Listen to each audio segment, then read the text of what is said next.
Ask the hard questions. Oh, I hope you did. Yes, I do actually have a question box. I really love this service. It's a lot of fun. Oh, good. There are questions. Greg, were there any additional questions in the offering basket? Nope.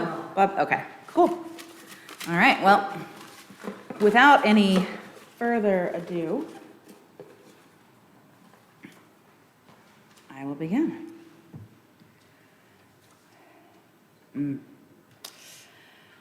Wow, somebody, doozy. What is the best way to support someone who is struggling? Well, I think the first thing to do when someone is struggling is to listen, because it's really hard to help someone in a way that is useful to them if you haven't listened to what is going on inside of them. I know that sounds really overly simple, and it is. Because it depends. It depends on how they're struggling and who they are and what they need. I think about times in my life that I have been struggling, and there were times that I needed to be left alone to think things through. And there were times that I needed someone to show up at my house, whether I wanted them to or not, with some food or some company or a movie to watch together. The one thing that has never been helpful is unsolicited advice. So take that with a grain of salt. I know unsolicited advice is kind of what I do on Sunday mornings. But you keep wanting me to do it, so it must be helpful. And empathy, not practicing empathy rather than pity for someone who is struggling. Pity doesn't help anybody, least of all you. But empathy, the ability to be with somebody in the midst of a struggle, whether that's physically or emotionally or via text or what have you, is almost always at the root of what begins to be helpful.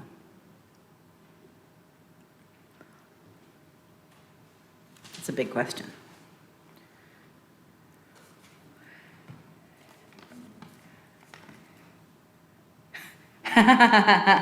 Google says over 4,000 recognized religions. So, thank you. Thank you. Someone let Jack know. And how do we eliminate math phobia? Oh, well, I would say make math less scary, but I think, is math then? I don't know. But one thing I do think, because I think about it, I keep making all these math is hard jokes, and wow, that's somewhat insulting, because I actually did really good at math, and I love spreadsheets, and my mom was a math teacher, and my dad was a physics major, and I'm a pretty mathy person in terms of this kind of right brain profession that I have found myself in. So maybe what we need to do instead of eliminating math phobia is eliminate the idea that we should make jokes about things that we don't understand when we actually do, and not sell ourselves quite so short. But 4,000 recognized religions. Somebody make sure and give Jack that message if I don't. You guys got that? All right. Let's see. I love learning about the pagan traditions, but why don't we learn more about radical Jesus and other worldly radical religious? Give me more, please. Okay.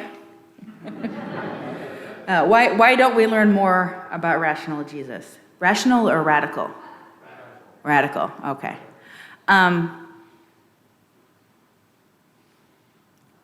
don't know why we don't. I think that sometimes in our quest to draw wisdom from all of our many sources, which include the Jewish and Christian teachings as well as world religions, the teachings of science, the words and deeds of prophetic women, and a few other things as well. It can be a daunting task to figure out how to proportion out the types of messages that we give.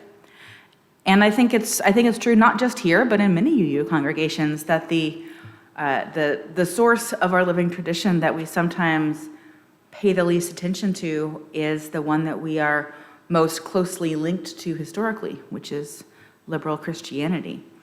I always enjoy getting up here and talking about radical Jesus, because I kind of grew up with a more radical Jesus than I thought I did at the time. I grew up Catholic, and I thought that was very boring and traditional and yeah, I've heard this all. But then as I got older, and I realized that there were a lot of Catholics that were a lot more conservative and traditional than my parents were. And started to see that there was much more to this Jesus story than we have put out there. And I think one of the reasons why we're hesitant to do that is that there's a lot of people in our congregation who come from a Christian background that caused them a lot of harm. And we are hesitant to I'm hesitant to do anything that brings up people's religious trauma. But I also want to be part of people's healing from that religious trauma. And part of that might be offering different ways to think about those old stories and messages in ways that speak to our faith today. So I can give you more. We can certainly build that in. I always joke, if I as long as I've got some people saying more Jesus please and some people saying less Jesus please, then I'm probably doing a good amount of Jesus. But I am glad to say that this is a congregation that has a much higher level of comfort with bringing those old stories into a new light than many other congregations. So we are certainly in a good position to tell those stories again. Thank you for asking. Mix them up again. Oh, I got two. Okay, we'll do one then the other. What is pleasure? Oh, what isn't? So in the words of Adrienne Marie Brown, who is one of my favorite authors, feeling good is not frivolous. Pleasure is the point. Pleasure comes from the things that we do only because we enjoy them. I think the things that we would do without any kind of external motivation. Maybe things that we don't do just because they feel good, although they do feel good. But I associate pleasure with things I do because I, and only I, want them. Other people might also want them, but that's not why I'm doing them. Because I think about things like sensual pleasures, right? Bubble baths and massages and hugs and kisses and touches. And those are pleasure. And we experience those simply for the joy of the connection that they bring to our own bodies and to the bodies of other people. I think about food that I find pleasurable. I find scents that I find pleasurable, touches, that sort of thing. And those are things that I enjoy because I enjoy them. But I also think about the pleasure that comes from being in a group of people and having a really great idea together. The pleasure that comes from working hard with other people to make something happen. I don't stand up here and do worship just because I want to. That would not be very effective, and I probably wouldn't have a lot of people here. But it does give me a lot of pleasure to both share thoughts with you and hear your thoughts, and to craft something with a bunch of people. One of the kids asked, what's my favorite part of being a minister? And my favorite part of being a minister is the awesome things that happen when you collaborate with other excellent, creative, imaginative people. That brings me a lot of pleasure, and I hope it brings you some as well. All right, what's this one? What do we owe each other? Wow. There's an Ani DeFranco song joyful girl. I've talked about it in other sermons, but there's a line that says, because the world owes us nothing and we owe each other the world. And I like that. So I'd say we owe each other nothing and everything all at once.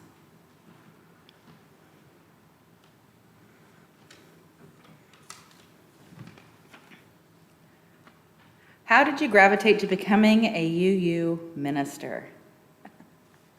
This is a good one. So I got out of college and started going to UU church, in large part because I knew I didn't want to go to my parents' Catholic church with them, and I was moving back to Little Rock. And so I told them I was going to go try out that UU church because I'd heard that it was a church where you could believe a lot of different things. I didn't actually know a whole lot about it. I just had Googled humanist religion at some point in time, and the Unitarian Universalist had popped up.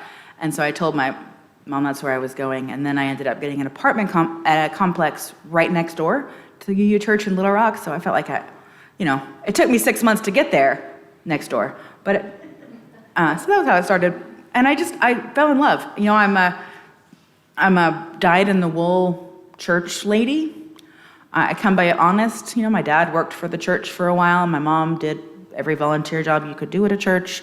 We were church people. I went to a Catholic school for 12 years. I knew how to do church, but I knew that church was not working for me. And then I found one that did, and I was all in. I was on the church's board in less than a year. I just threw myself into it. I fell in love. I fell in love with Unitarian Universalism and the idea that we could come together not around what we do or don't believe, but how we want to be in the world together, and in celebration of that curiosity that leads us all on our own journey to the holy, whatever that looks like. And then I decided I didn't want to do anything else with the rest of my life, but I didn't want to go to seminary because Unitarian Universalism has a proud tradition of lay leadership. The lay leaders of this congregation have at least as much to do with what Northwoods is and what it will be than I ever could. And I was very committed to the idea that you did not have to become an ordained minister in order to build a life in Unitarian Universalism, that you did not have to become a UU minister in order to become a deeply educated and intelligent Unitarian Universalist. That you didn't have to become an ordained minister. So I was very no, I'm not going to seminary. And so I tried applying for a bunch of different types of jobs in UU life, with the denomination and with different organizations, and nothing worked, nothing happened, nothing came. I applied at the UU World because I was in journalism, nothing happened. And I finally got super frustrated, and I was sitting at the edge of a lake one day, and I decided I was going to talk to God, which is not a thing I was in the habit of. And I was just like, what am I doing wrong? And I looked up because that's what you do. What am I doing wrong? And I got this message. I'm not really into the supernatural, but I got this message. And maybe it just came from myself, but the message was, that's because you're going about it wrong. You have to go to seminary. And I thought, I was mad. I was mad. But there are things you can't come back from, right? It was just a moment of clarity. It's like, I gotta go back to school now. So that is how I gravitated toward becoming a UU minister, very reluctantly, but also with a lot of joy, because the more I spent my time thinking about going into ministry, the more I realized that this was something I could do that used all of my skills, and it was constantly novel and entertaining, because I love not knowing what to expect. And that is definitely a job requirement. So, speaking of not knowing what to expect, let me pull out a couple more of these. Oh, okay, wow. Got a long one and a short one. Are you a Universalist Unitarian or a Unitarian Universalist? So I'm guessing what this question is asking is, do I identify more with the Universalist side of Unitarian Universalism or the Unitarian side of Unitarian Universalism? I have said Unitarian Universalism a lot in this service, haven't I? It's starting to get my tongue tied. So Unitarian Universalism came from a merger of two Christian denominations into what we have today as Unitarian Universalism. The Universalists, their primary heresy was that everyone is saved. They were both heretics in the traditional sense, so we have good blood. So the Universalists believed primarily that everyone went to heaven, that there was no hell, and that a loving God would not condemn anybody. And there were different strains of this. Like some Universalists said, when you die, everybody goes straight to heaven. Some of them said, when you die, you might have to endure some kind of reparations for wrongs you did in your life, but then eventually you go to heaven. And then the Unitarians, their primary heresy was to say, hey, there's really no biblical basis for this idea of the Father, Son, and Holy Spirit, 3 in 1 God thing. So instead of being a Trinitarian, we are going to be Unitarians. And then these denominations eventually realized they had more in common than they had separating them and became their own religion. And, I think I find myself more of a Universalist Unitarian than a Unitarian Universalist, because hell never made sense to me, even before I was a UU.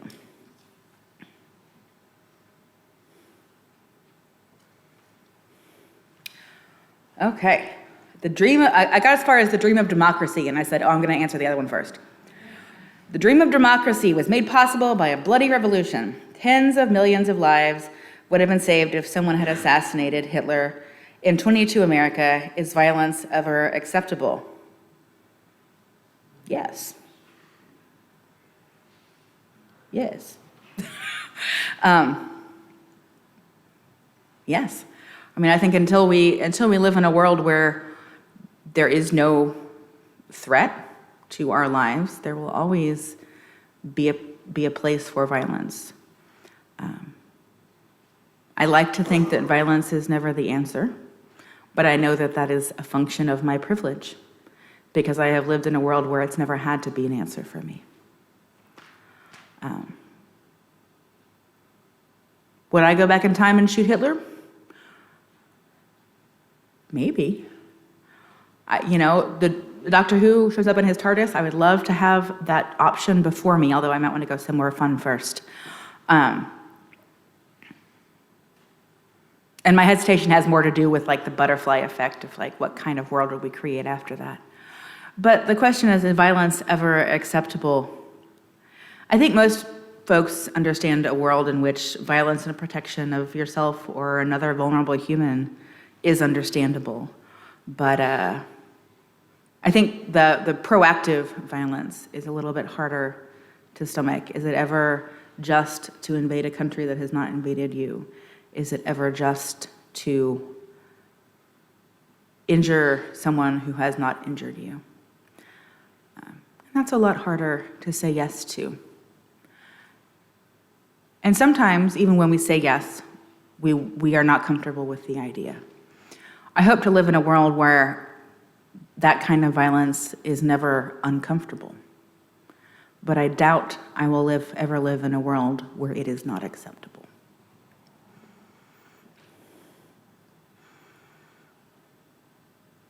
Let's do one more. Maybe we can end on something a little bit more fun. They're deep thoughts, though. I think that the idea that there are things that are right to do that keep us uncomfortable is a kind of moral ambiguity that we are not comfortable with. We like to know that we have taken the moral high ground. We like to know that we have sided with love, so to speak.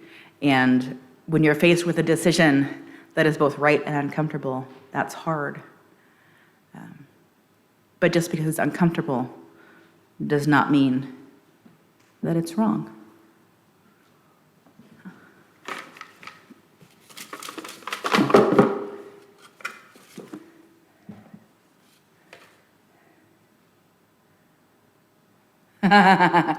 Why do birds suddenly appear every time we are near?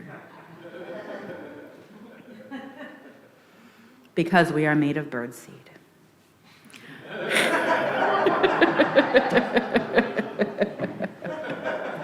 Glad we could end on a very hard question. There are a few more in this box, and I'm going to leave it out on the front table if you think of any other ones.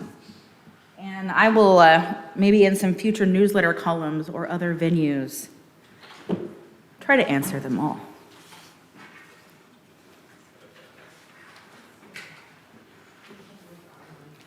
Aha, one that was on your chair. May we all live in a world where our questions, even the uncomfortable ones, are welcome. Please join me in singing our closing hymn. And I'm not sure what it is because I don't have an order of service up here. You know what? I just realized I didn't respond to any of the questions on chat. And I feel like a very bad multi-platform minister. Your questions will be answered in next week's Week in Bits.